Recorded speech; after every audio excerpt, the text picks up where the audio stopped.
Assalamualaikum warahmatullahi wabarakatuh. Nama Teguh Imam Setiawan, NIM 2310911210014, nomor absen 38. Izin saya hari ini untuk menjelaskan tentang anatomi sistem genitalia pria dan sistem genitalia wanita. Selamat menyaksikan.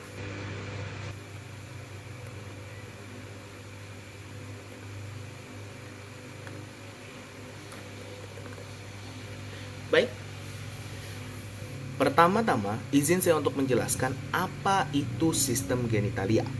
Sistem genitalia merupakan sistem yang memiliki fungsi untuk menunjang kopulasi atau proses perkembangbiakan. Masing-masing dari gender, laki-laki dan wanita memiliki sistem genitalianya masing-masing. Sistem genitalia terbagi menjadi dua, yaitu sistem genitalia interna dan sistem genitalia eksterna. Interna artinya terletak di dalam tubuh dan eksterna terletak di luar tubuh dan dapat dilihat secara langsung. Pertama-tama, mari kita bahas tentang sistem genitalia pria terlebih dahulu. Nah, ini adalah sistem genitalia eksterna dari pria. Pertama-tama, ada penis dan skrotum. Penis terbagi menjadi dua, glans penis dan korpus penis. Di sini juga ada tempat pengakaran penis yang bernama radix penis. Radix penis dipegang oleh dua ligamen, yaitu ligamentum suspensorium penis dan ligamentum fundiforme penis. Tapi mohon maaf, di sini tidak terlihat. Tapi jika kita buka, akan ada terlihat ligamen tersebut. Seperti itu. Nah, baik. Selanjutnya ini ada skrotum. Skrotum ini fungsinya adalah untuk melakukan regulasi suhu terhadap testis.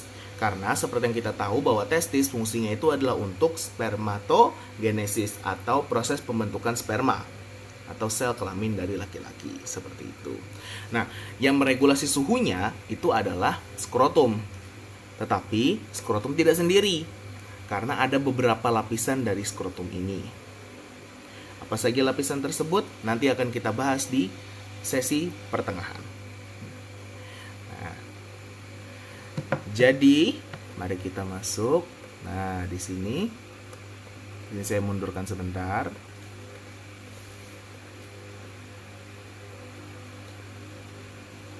Ya, baik. Pap.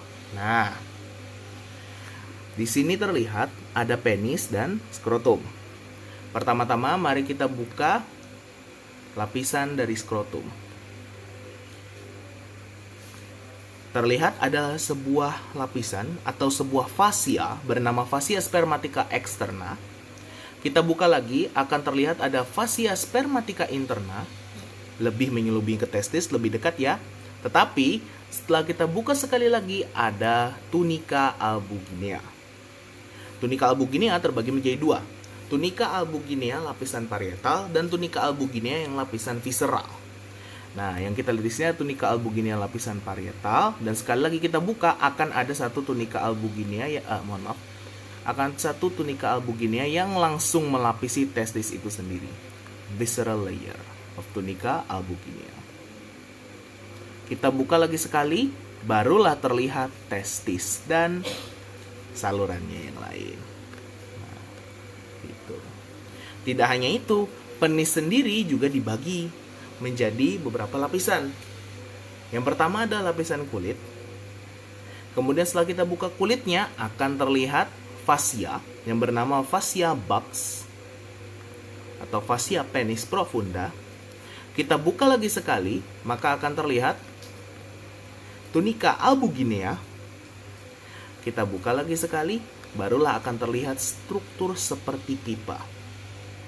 Nah, masuklah kita ke sistem genitalia interna dari penis. Baik. Sistem genitalia interna dari penis itu terdiri atas beberapa bagian. Yang pertama ada 3 tepatnya, yaitu ductus, gonad, dan yang terakhir adalah kelenjar atau kelenjar aksesorius, seperti itu. Yang pertama, mari kita lihat di sini. Nah, ada sebuah struktur seperti pipa. Pipa dua sepasang ini fungsinya adalah untuk menunjang proses ereksi. Jadi ketika ereksi, pipanya akan terisi oleh pembuluh darah dan juga akan dirangsang oleh saraf, sehingga akan menegang dan menyebabkan penisnya tegak. Seperti itu. Ini dinamakan corpus cavernosum penis. Corpus cavernosum penis. Di bawah dari corpus cavernosum penis akan ada lagi satu lapisan. Nah, satu struktur seperti pipa juga yang dinamakan corpus spongiosum penis. Fungsi dari corpus spongiosum penis adalah untuk mencegah agar uretra tidak kolaps ketika penis sedang ereksi. Karena seperti yang kita lihat bahwa corpus cavernosum penis ini kan dia tegang atau keras gitu. Jadi ketika nanti dia naik, dia akan menekan bagian di bawahnya. Jika tidak ada corpus cavernosum penis, maka uretra akan langsung ditekan oleh si corpus cavernosum penis, menyebabkan rasa sakit dan kita tidak bisa buang air kecil dengan baik. Itu luar biasa ya. Nah, mari kita lihat di potongan yang lebih samping atau potongan sagital. Nah, seperti ini. Ya, di sini ada beberapa struktur. Yang pertama, seperti yang sudah saya sebutkan, corpus cavernosum penis, corpus spongiosum penis. Itu. Di sini juga ada yang namanya glans penis. Glans penis atau bagian kepala dari penis ini. Nah, glans penis itu terbagi menjadi dua. Jika sebelum ditutupi tadi ada struktur yang namanya preputium. Preputium ini yang dipotong ketika sirkumsisi. Ya, kembali ke glans penis. Glans penis ini memiliki struktur seperti kerucut yang agar memberikan rasa nyaman kepada pasangan ketika melakukan senggama. Sedangkan di bagian belakangnya, nah di sini ada struktur seperti mahkota yang seperti cincin mahkota, itu adalah corona glandis. Di bawah dari corona glandis akan terdapat sebuah kelenjar yang bernama kelenjar tison. Kelenjar tison memiliki fungsi untuk menghasilkan sekret yang nantinya akan mampu untuk menarik preputium ketika ereksi. Tetapi terkadang-kadang dan umumnya sekret dari kelenjar tison ini itu menumpuk di bagian glans penis. Karena penumpukan tersebut menyebabkan penisnya kotor dan mengeluarkan bau yang tidak sedap. Oleh karena itu, sebelum dilakukan hitan, umumnya dokter akan membersihkan sekret dari kelenjar tison tersebut. Ya. Lanjut lagi ke topik utama kita, yaitu potongan sagitalnya. Nah, di dalam corpus spongiosum tentu ada uretra. Uretra sendiri terbagi menjadi beberapa bagian atau beberapa pars tepatnya, yaitu pars prostatica, pars intramuralis, pars membranacea, dan pars spongiosa. Apa saja di antaranya? Oke, mari kita bahas satu-satu. Yang pertama adalah pars spongiosa. Seperti namanya, spongiosa berarti uretra ini ada di dalam corpus spongiosum penis, yaitu yang bagian sini. Nah, terlihat. Oke. Selanjutnya adalah pars membranacea. Pars membranacea itu terletak di sini.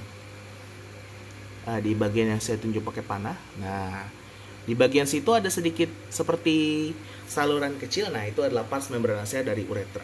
Kenapa dibedakan? Nanti akan kita bahas di regulasi dari urin. Nah, selanjutnya dia ada yang melewati sebuah kelenjar prostat, dinamakanlah pars prostatica. Seperti itu. Pars prostatica. Di antara dari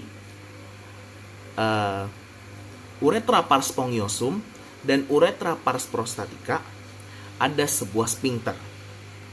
Fungsi dari sphincter ini adalah untuk menahan urin. Karena apa? Karena ini kan adalah vesika urinaria. Ini adalah vesika urinaria atau kandung kemih. Nah, di sini di antara yang sini dan yang sini itu ada sphincter.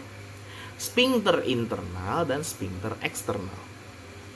Inilah juga kenapa tadi dibedakan nama uretranya, karena ada sphincter khusus di sana. Sphincter internal ini merupakan seperti penutup ketika urinnya penuh. Jadi ketika urinnya penuh, ini penutup, tapi ini secara tidak sadar.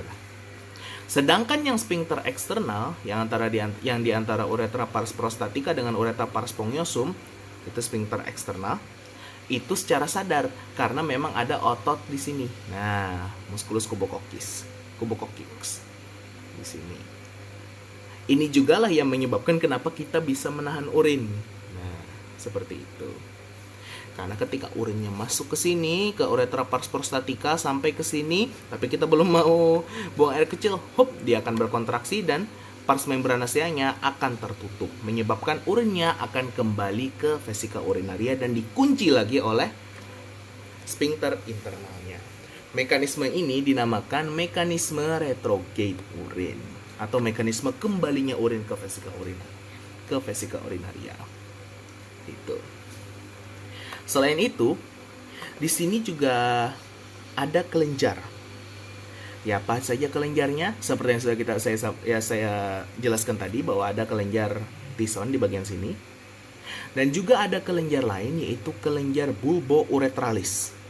Kelenjar bulbouretralis memiliki fungsi untuk menghasilkan sekret yang berfungsi sebagai pelumas dari sperma itu sendiri agar spermanya mudah keluar dan mudah bergerak ketika di vagina. Ini adalah kelenjar bulbouretralis dan ini adalah bulbus vestibulinya. Nah, salurannya. Selanjutnya juga ada satu kelenjar lagi nih, kelenjar prostat atau glandula prostat. Nah, kelenjar prostat ini memiliki fungsi untuk menghasilkan sekret yang terdiri dari sitrat, fruktosa, prostaglandin, dan alkali. Sitrat dan fruktosa memiliki fungsi untuk menutrisi dari sperma itu sendiri. Sedangkan prostaglandin memiliki fungsi sebagai anti nyeri dan juga memiliki fungsi untuk mempermudah pergerakan dari sperma. Sedangkan yang terakhir yaitu alkali, fungsinya adalah untuk menetralkan sperma yang asam serta untuk menyiapkan sperma agar dapat bertahan di vagina karena vagina itu asam. Tetapi uniknya prostat ini tidak selalu keluar. Atau dalam kata yang sekretnya itu ditampung, seperti halnya hati yang ditampung di kantong empedu. Nah, sama juga di sini. Di mana prostat itu ditampung di kelenjar yang ini yaitu glandula vesicula seminalis atau kelenjar vesicula seminalis. Nah, kelenjar vesicula seminalis akan menampung sekret dari prostat sampai sudah terlalu penuh. Nanti ketika sudah terlalu penuh, umumnya seorang laki-laki akan mengeluarkan spermanya secara tidak sadar atau yang sering kita bilang dengan mimpi basah. Selesai kelenjar, selesai bagian dari penisnya, maka kita lanjut ke bagian dari testisnya. Nah, seperti itu. Ya. Kita mundur sedikit di sini. Di antara corpus spongiosum masuk ke ini itu ada sebuah perlintasan seperti pertigaan. Pertigaan ini menghantarkan kita ke ductus deferens. Ductus deferens terbagi menjadi beberapa bagian. Pertama ada ampula ductus deferens atau ampula ductus deferentia yang fungsinya itu sebagai tempat penampungan sperma sementara sebelum diejakulasikan. Setelah ampula ductus deferens naik ke sini, ini adalah ductus deferens yang sering juga disebut sebagai chorda spermatica. Chorda spermatica. Kemudian ductus deferens akan turun sampai nanti ke cauda epididymis. Mohon maaf di preparasinya tidak terlalu terlihat, jadi saya izin ke yang sebelah sini. Nah, ya di sini terlihat ya bahwa ductus deferens turun dan sampai ke bagian ini atau yang disebut juga dengan epididymis, dan dia akan menyatu dengan bagian cauda dari epididymis tersebut. Apa itu epididymis? Epididymis adalah sebuah organ yang memiliki fungsi untuk mematangkan sperma. Epididymis terdiri dari struktur yang berkelok-kelok, yang fungsinya itu untuk mematangkan sperma, tepatnya memotilkan sperma itu sendiri. Karena sperma yang dihasilkan dari testis masih belum bersifat imotil. Hasil sperma yang dihasilkan dari testis itu akan digerakkan oleh silia yang ada dari tubulusnya sampai ke epididymis. Barulah dia motil di epididymis.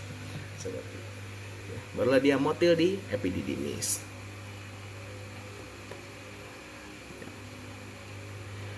Terakhir adalah testis. Testis terdiri dari beberapa bagian. Mohon maaf, ternyata tidak ada. Testis itu dilapisi oleh tunika albuginea seperti yang saya jelaskan, terdiri dari sebuah saluran-saluran sangat kecil yang bernama tubulus seminiferus convolutus atau tubulus seminiferus. Tubulus seminiferus ini seperti sebuah saluran pada umumnya, tetapi di bagian dinding dari tubulus seminiferus tersebut ada spermatogonium. Alhasil terjadilah proses spermatogenesis yang bergerak ke dalam sampai pada lumen dari tubulus seminiferus tersebut. Yang sampai ke dalam lumen adalah spermatid atau spermatozoa yang belum matang. Hingga akhirnya akan mengalami proses spermiogenesis dan akan sampai dan dimotilkan di epididymis. Sebelum dia nanti akan beranjak ke kauda epididymis hingga keluar ke vas deferens. Seperti itu. Selanjutnya timbul pertanyaan, bagaimana vaskularisasi dan inervasi dari penis? Ya, mari kita lihat. Pertama-tama adalah arteri. Penis divaskularisasi oleh arteri dorsalis penis. Arteri dorsalis penis merupakan cabang dari arteri dorsalis penis merupakan cabang dari di sini arteri gluteus inferius. Namun mohon maaf tidak terlihat ya. Itu.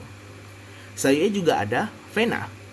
Nah, vena yang vaskularisasi penis bernama vena dorsalis penis superficialis atau vena superficialis dorsalis penis. Karena dia terletak sedikit lebih luar dari arteri. Sedangkan nervusnya adalah nervus dorsalis penis. Nervus dorsalis penis inilah yang akan merangsang apabila terjadi rangsangan menyebabkan penis itu ereksi. Seperti itu. Nervus dorsalis penis ini juga lah yang akan dibius atau dimatikan ketika seseorang ingin melakukan sirkumsisi.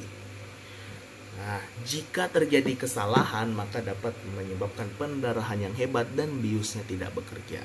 Contohnya adalah jika secara tidak sengaja yang tersuntik malah atau terbius malah arterinya. Tetapi tidak hanya divaskularisasi oleh arteri dorsalis penis, vena dorsalis superficialis dan nervus dorsalis penis, tapi dia juga divaskularisasi oleh arteri profunda penis, arteri bulbi penis, arteri dorsalis penis, arteri pudenda interna. Venanya juga divaskularisasi oleh vena dorsalis penis, vena dorsalis profunda penis, vena bulbi penis, dan vena pudenda interna. Sedangkan inervasinya adalah nervus dorsalis penis. Mohon maaf di sini saya tidak dapat menunjukkannya karena kekurangan dan membongkarnya itu agak sedikit memerlukan waktu yang lama. Jadi di sini saya sebutkan saja. Selesailah dari sistem genitalia pria. Lanjut ke sistem genitalia wanita. Baik, mari kita lanjutkan ke sistem genitalia wanita. Ya, seperti halnya laki-laki, sistem genitalia wanita terbagi menjadi dua. Sistem genitalia interna dan sistem genitalia eksternal. Interna yang terletak di dalam, eksterna yang terletak di luar. Ya, pertama-tama akan kita lihat sistem genitalia wanita yang eksterna terlebih dahulu. Nih, ya, ini adalah sistem genitalia eksternal wanita ketika sudah dibuka dari kulitnya. Seperti itu.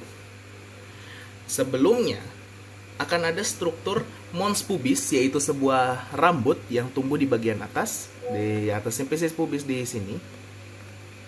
Tuh. Selain dari mons pubis, juga struktur genitalia eksterna perempuan lainnya ada labia majora, ini, labia minora, yang di dalamnya yang lebih kecil atau labium minus. Kemudian ada glans clitoridis yang struktur yang homolog dengan penis. Ostium vagina, lubang dari vagina itu sendiri, yang dimana di dalam ostium vagina itu ada sebuah selaput atau disebut juga dengan selaput darah, atau anatominya adalah himen, di mana himen ini adalah dapat dijadikan sebagai penanda apakah wanita tersebut masih perawan atau tidak. Himen, sebuah struktur berupa lapisan tipis. Selanjutnya ada uretra.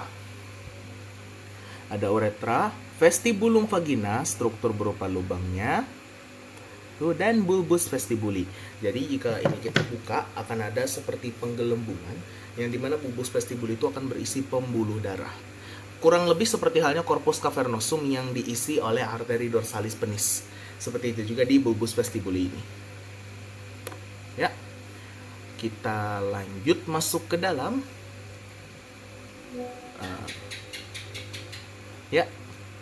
Nah, coba kita lihat anatomi secara lebih jelasnya. Sistem mana? Ini. Nah, ya ini yang kulitnya ya, mari kita buka.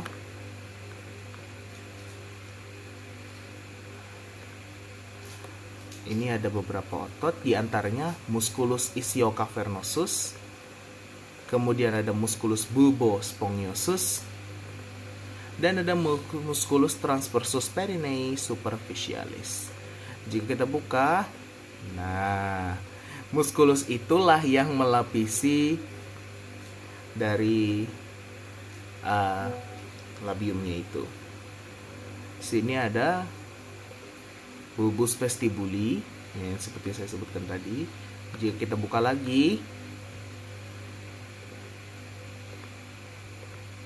ya, saya zoom sedikit. Mohon maaf.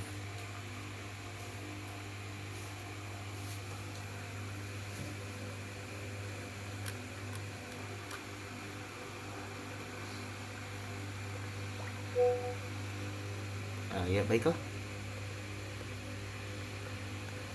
Sepertinya agak sulit ya.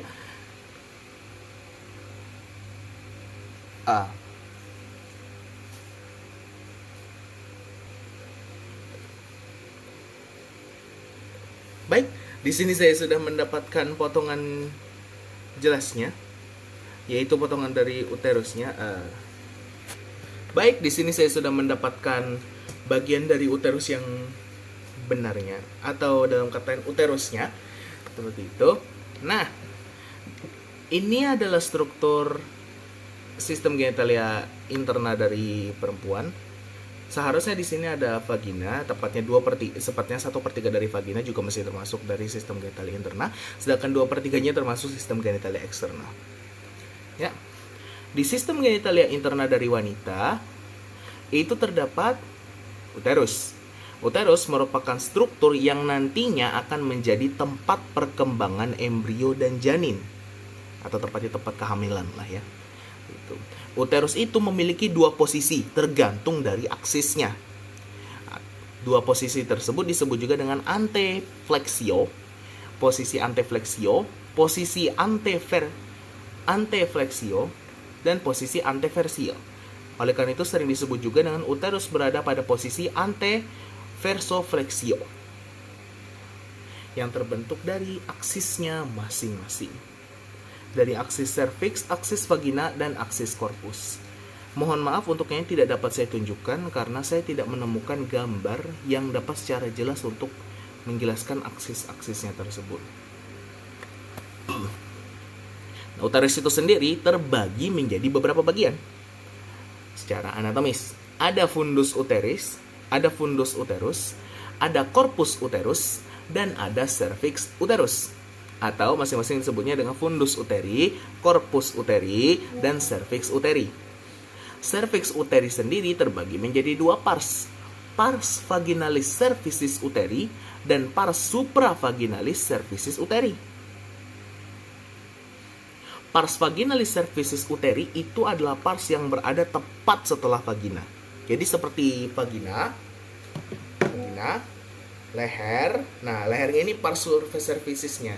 Dan di atas leher itu kan ada lagi bagian sedikit mengembang. Nah, itulah pars supravaginalis dari cervicis uteri itu tersebut. Cervix uteri. Kemudian uteri itu terbagi menjadi beberapa lapisan, yaitu tunica mucosa, tunica muscularis, dan tunica serosa. Atau jika bahasa anatominya itu adalah endometrium, lapisan terdalam yang nantinya akan luruh ketika menstruasi jika tidak difertilisasi, dan akan berkembang menjadi kehamilan dan akan semakin mengembang jika terjadi kehamilan. Kemudian selanjutnya di dalamnya ada lapisan otot yang bernama myometrium, yang nantinya perannya adalah untuk melakukan kontraksi ketika partus atau delivery. Dan yang terakhir adalah perimetrium, yang merupakan lapisan terluar di sekitar sini, perimetrium, dia langsung berkaitan dengan peritoneum. Oleh karena itu, kalau ada peritonitis umum pada wanita, peritoneum juga uterus juga bisa terkena, karena peritoneum dekat dengan peritonika, peritoneum dekat dengan perimetrium dari uterus. Itu.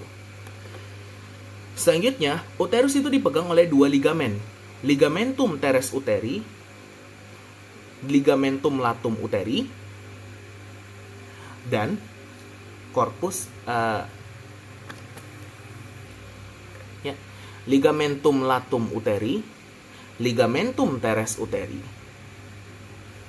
Sedangkan ligamen dari cervix uteri itu ada ligamentum cardinale, ligamentum recto uterina atau recto uterinum, ligamentum puvo cervicale, dan ligamentum sacro-uterina.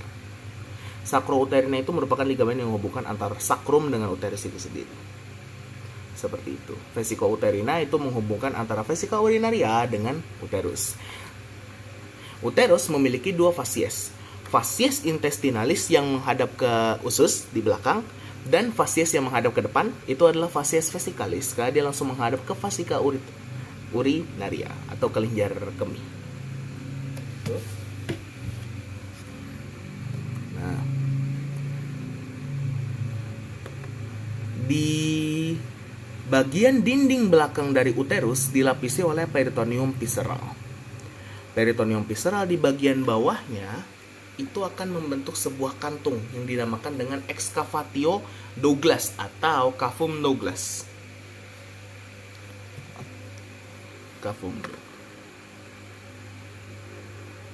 Ya. Setelah dari uterus, di sini ada saluran yang bernama tuba uterina, atau disebut juga dengan tuba Fallopi, disebut juga dengan tuba Fallopi, saluran tuba, atau ya seperti itu. Banyak namanya ya, tuba Fallopi atau tuba uterina ini. Di bagian tuba uterina memiliki fungsi untuk menghubungkan antar ovarium dengan uterus tentunya. Terbagi menjadi beberapa bagian. Pars uterina yang sebelah sini yang langsung berkaitan dengan uterus. Isthmus yang mulai menyempit ini. Itu. Kemudian ketika dia mulai membesar, makanya dinamakan infundibulum. Sampai dia di ampula atau pars ampularis. Pars ampularis. Hingga akhirnya dia akan menjulur seperti jari-jari yang dinamakan fimbre. Fimbre ini fungsinya adalah untuk menangkap menangkap oosit sekunder setelah terjadi ovulasi dari si ovarium. Ovarium itu sama dengan testis. Dia memiliki fungsi untuk memproduksi sel telur. Nah, jadi ovariumnya mari kita bahas. Ovarium itu dipegang oleh siapa terlebih dahulu? Jadi ligamennya dulu. Jadi ovarium itu dipegang atau diikat oleh ligamentum ovarii proprium dan ligamentum suspensorium ovarii. Ovarium memiliki dua ekstremitas atau dua ujung sesuai dengan di mana dia menghadap. Oleh karena itu ada ekstremitas uterina yang langsung menghadap ke uterus, dan ekstremitas tubaria yang langsung menghadap ke tuba uterina. Seperti itu. Nah, Ovarium dipegang juga oleh jaringan ikat selain ligamen oleh mesovaricus dan mesometrium. Ini seperti yang peritoneum, seperti peritoneum itu kan sebuah lapisan. Nah, jadi mesovaricus itu dia antara ovarium dengan tuba uterina yang langsung dipegangnya. Sedangkan mesometrium itu antara ovarium dengan endometrium atau tepatnya si uterus. Jadi agak di bagian bawah.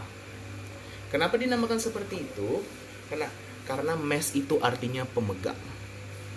Oke. Dan uterus ovarium juga memiliki dua fasies nih. Ada fasies medialis yang di tengah, fasies lateralis yang agak ke pinggir ke tuba uterina, dan fasies medialis dan fasies lateralis. Sekedar tambahan bahwa organ reproduksi wanita tidak hanya di bagian uterusnya saja atau tidak hanya di bagian vaginanya saja, tetapi juga ada di bagian-bagian lain. Tepatnya ketika kehamilan, ada satu organ yang bernama plasenta. Plasenta ini memiliki fungsi sebagai suplai bagi fetus itu sendiri. Nah, dia terdiri dari fasies, yaitu fasies maternalis dan fasies fetalis. Ya kan, fasies maternalis itu artinya bagian dari plasenta yang menghadap ke ibu, sedangkan fasies fetalis itu yang menghadap ke bayi. Oleh karena itu umumnya fasies maternalis itu terlihat lebih tebal dan berwarna kecoklatan, sedangkan fasies fetalis itu terlihat berwarna biru. Selain itu juga ada satu tentunya, ya apa yang berfungsi untuk menjaga bayi setelah bayi itu lahir? Susu, ya betul sekali. Yaitu glandula mamae. Glandula mamae itu secara anatomis terdiri dari jaringan ikat, fibroadiposa, vasa, dan pembuluh darah, serta ada lobulus-lobulus di dalamnya yang nanti akan bermuara ke areola atau puting susu. Itu. Ketika tidak terjadi fertilisasi, maka di bagian dada pada wanita itu akan diisi oleh jaringan fibroadiposa. Tetapi ketika ketika sudah kelahiran, maka hormon prolaktin akan dilepas oleh estrogen regulasinya, dan nanti akan menyebabkan dada dari wanita itu membesar karena dia memproduksi susu. Produksi susu dari lobulus-lobulusnya yang menjadi lebih banyak. Jadi, secara keseluruhan bisa kita katakan bahwa penis dan bahwa sistem genitalia pria dan wanita itu memang saling berkaitan satu sama lain dan memang diciptakan untuk satu sama lain. Oleh karena itu, kita harus menjaga dan memanfaatkannya dengan sebaik mungkin. Setelah melihat prosesnya, pemerannya, tentu ini merupakan anugerah bagi Tuhan. Ya, sekian dari saya. Terima kasih banyak. Mohon maaf apabila ada kesalahan. Wassalamualaikum warahmatullahi wabarakatuh.